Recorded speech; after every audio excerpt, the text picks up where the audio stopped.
It's possible for two trees to actually grow together. Now, I don't mean just simply touching. They can actually become biologically grafted so that their vascular systems are integrated.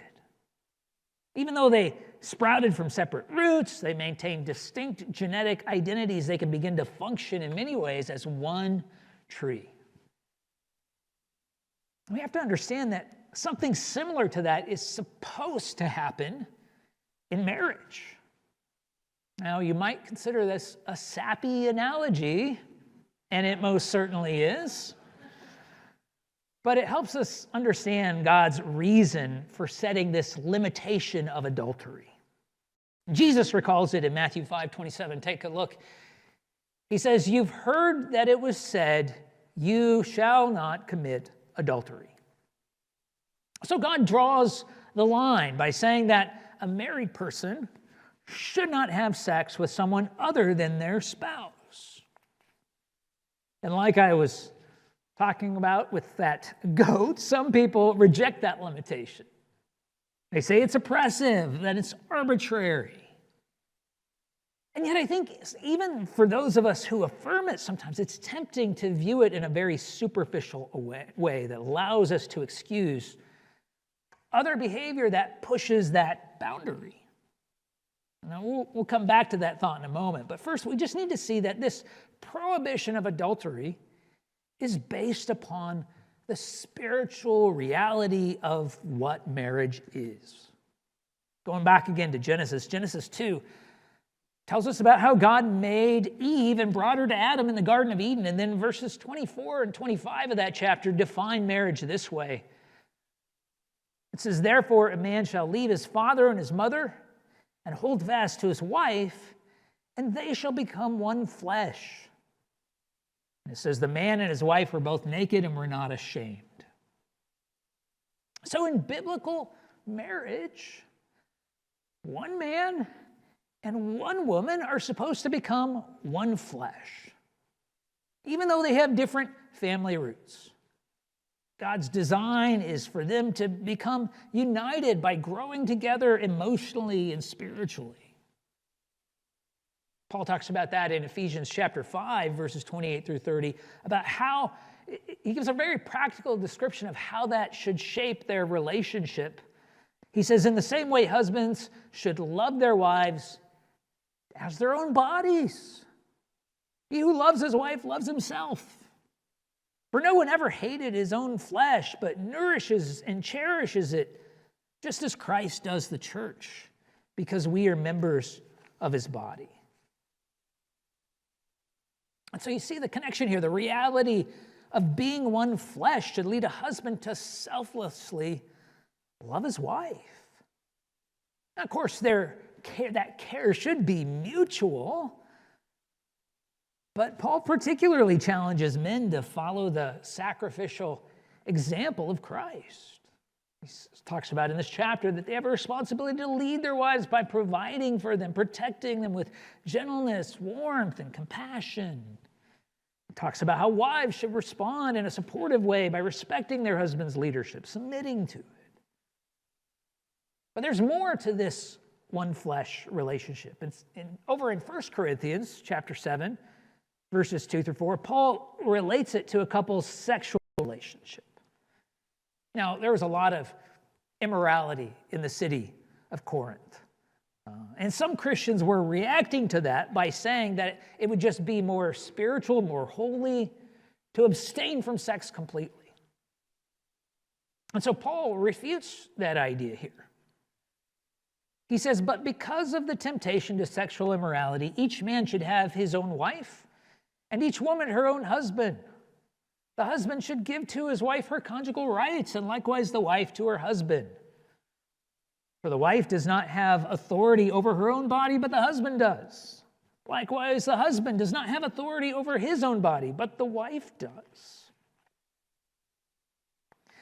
And so you begin to get the sense that this one flesh relationship of marriage is supposed to be exclusive. It establishes this sense of ownership. And it's not one way. Right? Like he says, the wife belongs to her husband and the husband belongs to his wife. And that mutual ownership should lead them to serve one another by cultivating a healthy sexual relationship that leads them both to resist temptation. It helps them. And so that's where we get back to this, the problem with adultery. If one of them were to engage in sex with someone else, it would violate that sense of ownership that's part of this one flesh relationship.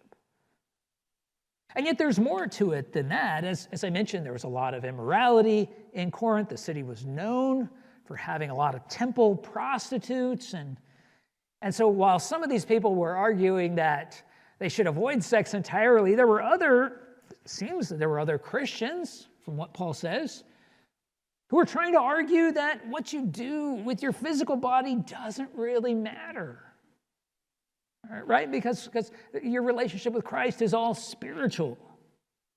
They maybe a little bit like people today. They were comparing sex to just fulfilling your body's needs like you do when you eat. And so if we back up into 1 Corinthians chapter 6, Paul uses the same one flesh idea from Genesis to refute those people. It's in 1 Corinthians 6, 15 through 18. He says, "Do you not know that your bodies are members of Christ?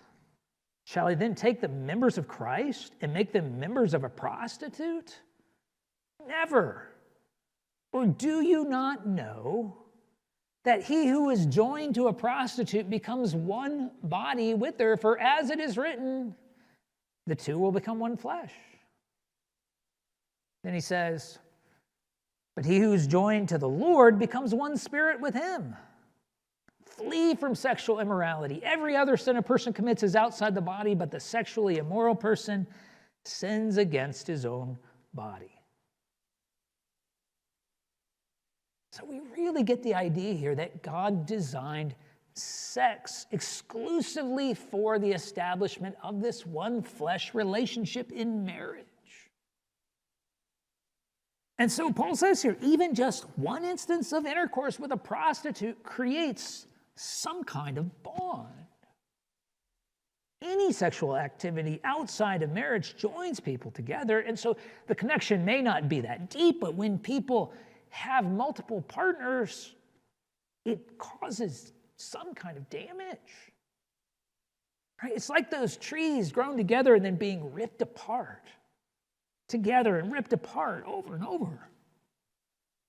So I think that's why Paul describes it as a sin against your own body. Now he says that it also has implications for our relationship with the Lord here. Right? There's this inconsistency for someone who's united with Christ to think that they can go unite themselves with a prostitute. Why? Because God wants us to be fully devoted to him. And the exclusive devotion of marriage is supposed to reflect that. I think this pattern for what marriage is supposed to be is like an object lesson. All the difficulties of working through a marriage relationship are supposed to teach us about how we should seek the Lord and pursue him. There's this parallel. So Paul was really getting at that back in Ephesians 5, the passage we read from a moment ago. He compares the relationship of a husband and a wife to that of Christ and the church. And you see that same kind of analogy in the Old Testament. The people of Israel are spoken of as if they're married to the Lord. And so when they go then and worship false gods, the prophets confront it as being adulterous. So God draws this line at adultery for these reasons, because it damages the one flesh relationship of marriage, because it hurts the individual, and because it distorts our devotion to him. But even when we don't cross that line, there are other dangers in even just pushing that boundary.